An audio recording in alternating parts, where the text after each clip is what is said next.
At my 70th birthday, no one came. The next day, I changed my $45 million will. The champagne flutes crashed to the marble floor as my son Marcus shoved past me, his lawyer already speed-dialing the judge, while my daughter Elena filmed everything on her phone, whispering evidence of dementia to her husband Brad, who was photographing the shattered glass around my feet like it was a crime scene. They thought they'd won when they showed up at my 70th birthday party, not to celebrate, but to serve me with incompetency papers, having already convinced the rest of the family I was too far gone to manage my own affairs. What they didn't know was that I'd been recording them for 6 months, had already moved $42 million offshore, and that their sweet, confused old mother had just played the longest con of her life. If you're watching this, subscribe and let me know where you're watching from. Let me back up and tell you how a retired aerospace engineer worth $45 million ended up standing alone in a reception hall meant for 200 guests, staring at empty chairs while learning that my own children were trying to have me declared mentally incompetent. 6 months ago, Tuesday morning, 7:43 a.m., I was sitting in my breakfast nook overlooking Lake Washington when I heard Elena on the phone in my guest bathroom.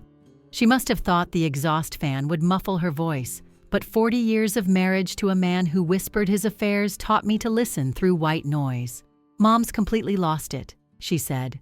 "Yesterday she called me Jennifer twice. Jennifer was her sister who died in 1987. We need to move faster on this whole thing before she gives everything to some charity or marries her pool boy." I don't have a pool boy. I don't even have a pool. But that comment told me everything about how my daughter saw me, as a walking wallet wrapped in wrinkled skin, too stupid to know my own mind. The thing about being underestimated is that it gives you all the power if you know how to use it. So I started making calculated mistakes. I called Elena Jennifer more often. I forgot about lunch dates. I left the stove on once, after removing the gas connection first, of course. I wanted them to think their plan was working. But here's the thing about adult children who want your money. They get sloppy when they think they're winning. Marcus started bringing Dr. Phillips to family dinners, introducing him as a friend from the club, when I knew damn well he was a geriatric psychiatrist who'd lost his license in Oregon for falsifying competency evaluations. Elena's husband Brad, that snake in Brooks Brothers clothing, began showing up with paperwork for me to sign. "Just routine stuff, Mom," always when he thought I was confused after my afternoon medication. The medication, by the way, was vitamin C, but I'd transferred my blood pressure pills into the vitamin bottle and made sure to take them publicly, shaking my hands just enough to seem frail. 3 weeks later, I overheard the full plan. All 4 of them, Marcus, his wife Patricia, Elena, and Brad, met in my pool house while I was supposedly napping. Thank God for the baby monitor I'd hidden in there when my grandson was visiting last summer. "Once we get power of attorney, we transfer everything to the family trust," Brad said. "Dr. Phillips says she's showing clear signs of dementia. We just need one more incident, something public, and the judge will rule in our favor." "What about the birthday party?" Patricia suggested. "We could make sure she has an episode there, all those witnesses." Blood is thicker than water, but apparently not thicker than money. Marcus actually laughed as he said this. My son, the boy I'd stayed up with through pneumonia, who I'd sent to MIT despite your father leaving us with nothing, who I'd bailed out of his failed business ventures 3 times. That's when I started my real plan. First, I contacted James Morrison, my father's old lawyer who'd retired to Whidbey Island. At 89, everyone thought he was senile too, which made him perfect. He still had his license, his mind sharp as a Supreme Court dissent. We met at a Denny's off I-5 where no one would recognize us.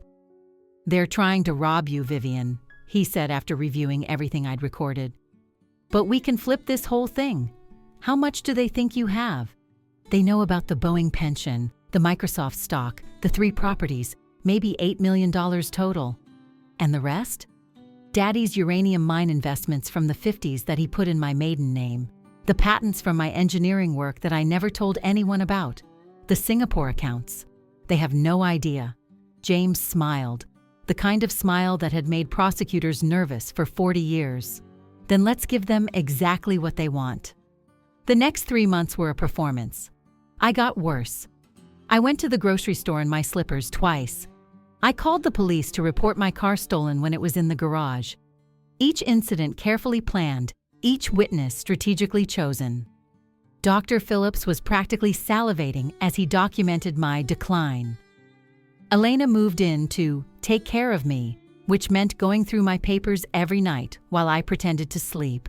She found the fake will I'd left for her to find, the one leaving everything to them equally, about $8 million split 4 ways. Enough to keep them hungry, but not enough to satisfy them. She's hidden more somewhere, I heard her tell Marcus one night. The financial statements don't add up.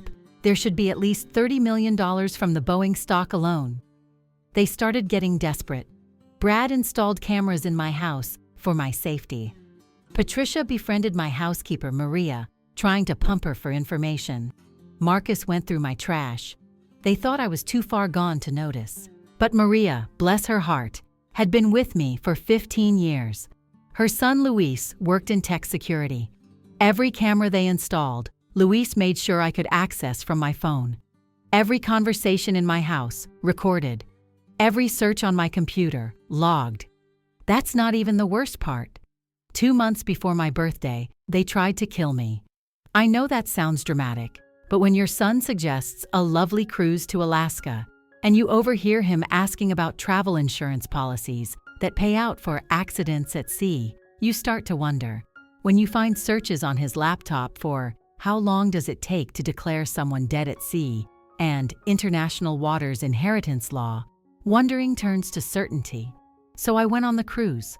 But I also made friends with the staff, especially Dmitry, the Russian security officer who'd seen enough elder abuse to recognize the signs. When Marcus suggested I get some air on the deck during rough seas at 2 a.m., Dmitry was watching. When the accident happened, me going overboard after a rogue wave that somehow only affected the exact spot where I was standing, Dmitry was ready with the rescue boat. Marcus's face when I was pulled back aboard, very much alive and suddenly very lucid, was worth the hypothermia. "Oh my God, Mom, we thought we'd lost you," he cried, cameras rolling for the insurance claim.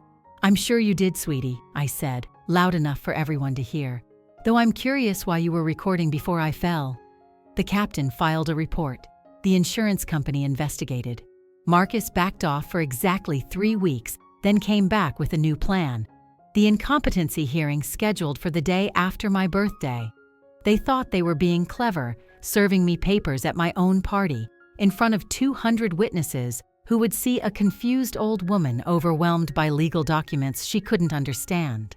Except none of those witnesses showed up because my children had called every single person on the guest list to tell them the party was canceled due to my deteriorating condition.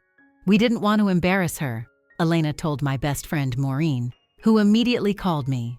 So there I stood, in a $3,000 dress I'd bought specifically for this occasion, in a reception hall decorated with flowers I'd arranged myself, staring at a birthday cake for 200 that no one would eat. The string quartet I'd hired played to empty chairs. The champagne fountain bubbled for ghosts. At exactly 8 p.m., they walked in. All 4 of them, dressed like they were attending a funeral, Dr. Phillips and their lawyer, Mr. Brennan, trailing behind. "Mother," Elena said, her voice dripping with false concern. "What have you done? There's no party tonight. We canceled it, remember? This is just another one of your confused episodes." That's when they served me the papers. Right there, next to my birthday cake, they handed me documents stating I was no longer competent to manage my affairs, that Marcus and Elena would be taking control of everything effective immediately pending the judge's final ruling Monday morning. Here's the thing about being a woman in aerospace engineering for 40 years. You learn to document everything, every slight, every undermined project, every stolen idea. It becomes habit. So when Mr. Brennan said, "Mrs. Chen, you need to understand, this is for your own good," I was ready. "Mr. Brennan," I said, my voice suddenly clear as a bell, "are you aware that conspiring to defraud an elder of their assets under false medical pretenses is a federal crime?" The room went silent, except for the champagne fountain. I pulled out my phone and played the first recording. Brad and Elena planning to make sure she has an episode at the party. Then Marcus discussing the cruise accident. Then Dr. Phillips admitting he'd never actually examined me but would testify to my incompetence anyway. "You recorded us?" Elena gasped. "In your own house?" "My house, my rules," I said. "And Mr. Morrison, you can come in now." James walked in with 2 FBI agents and a real psychiatrist, Dr. Sarah Hendricks, who'd been observing me for the past 3 months at my request.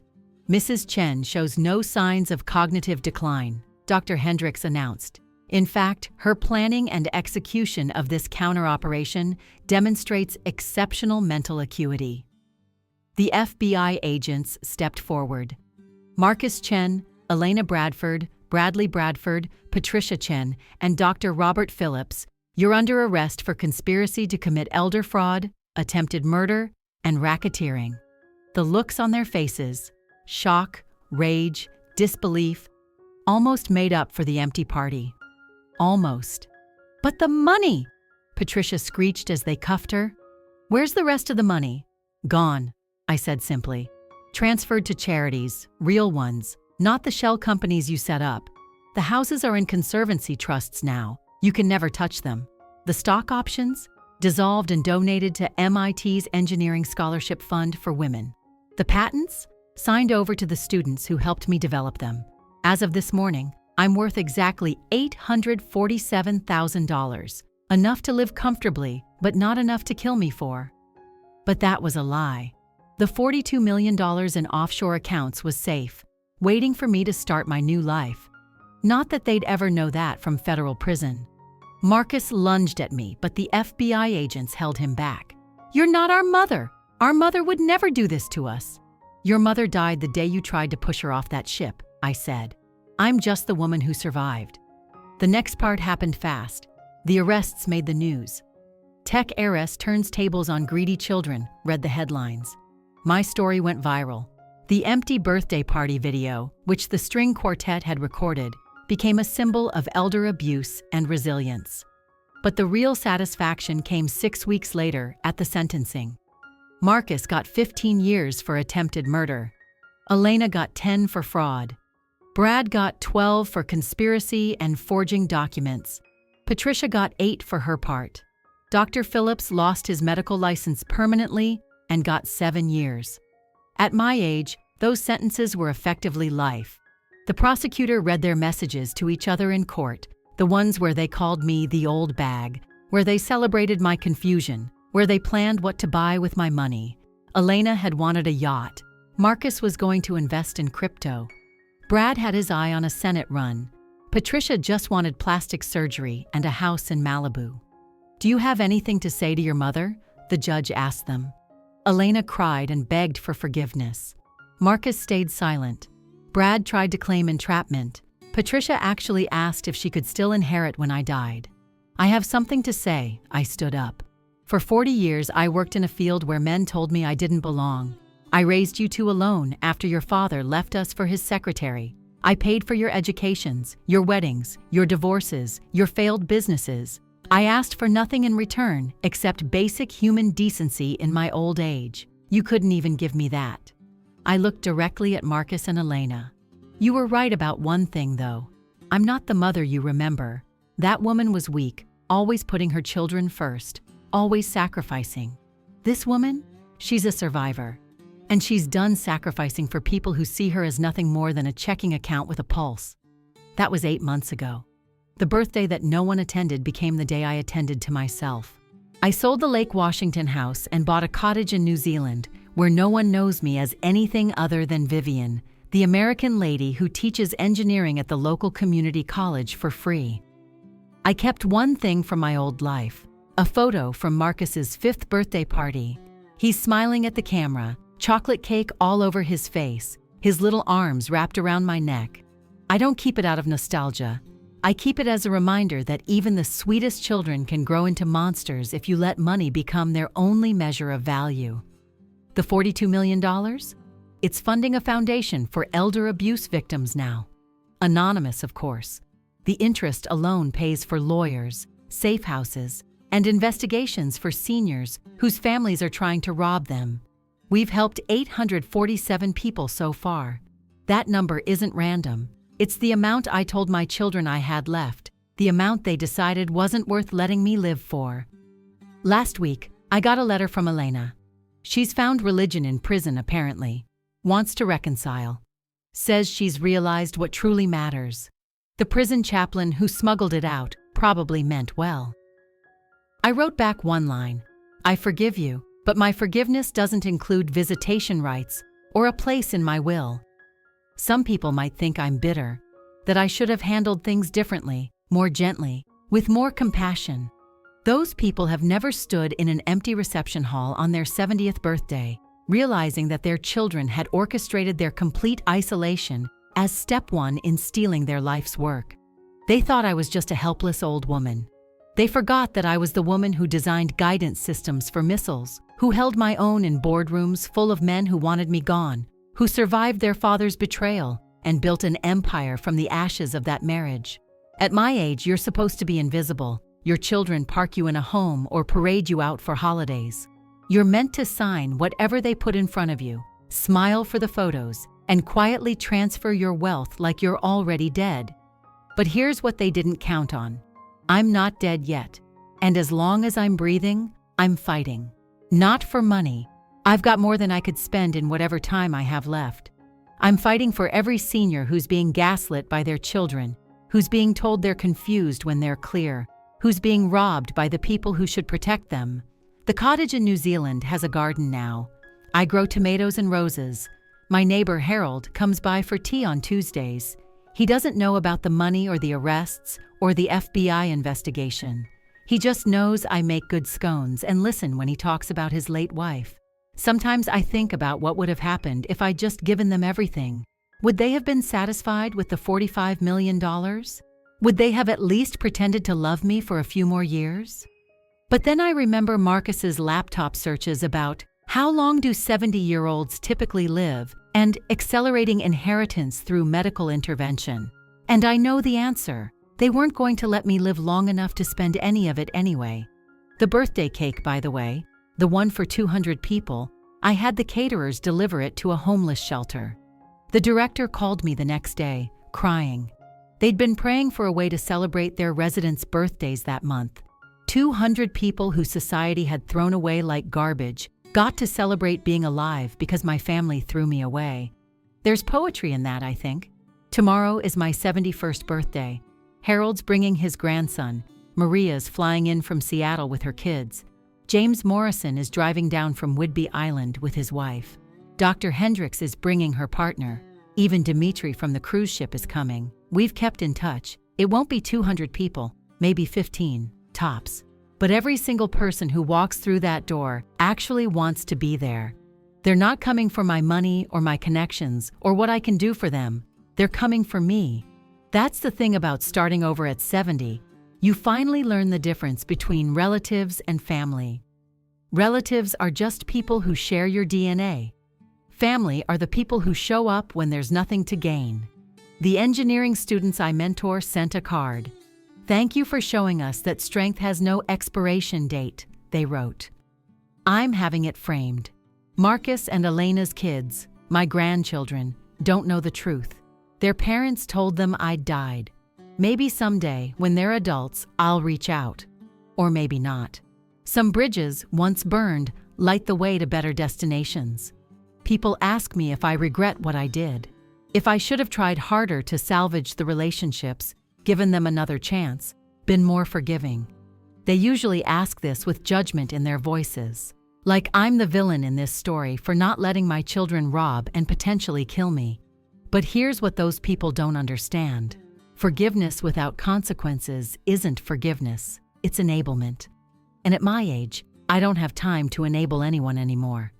The sunrise here in New Zealand is spectacular. The light comes over the mountains and hits the ocean in a way that makes the whole world look new. Every morning, I sit on my porch with my coffee and watch it.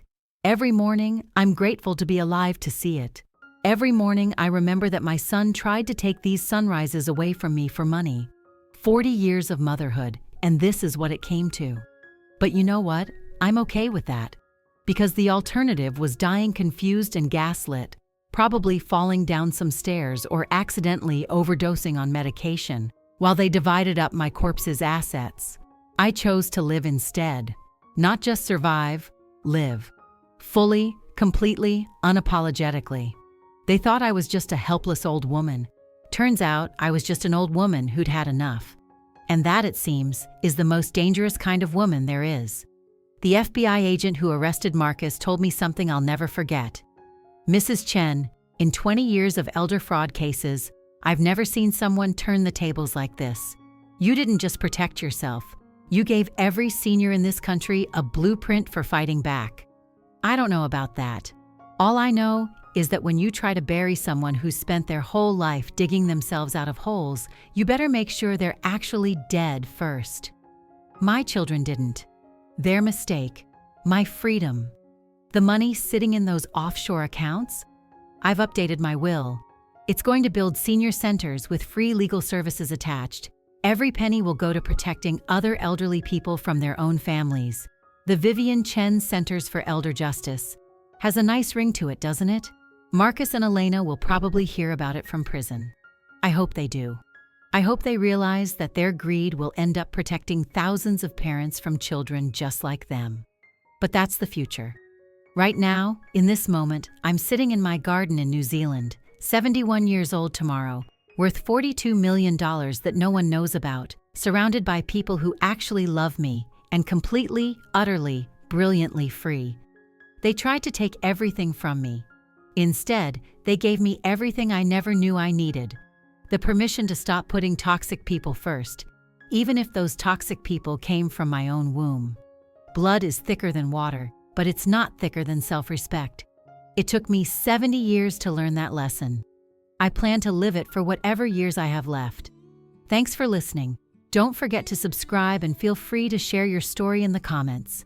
Your voice matters.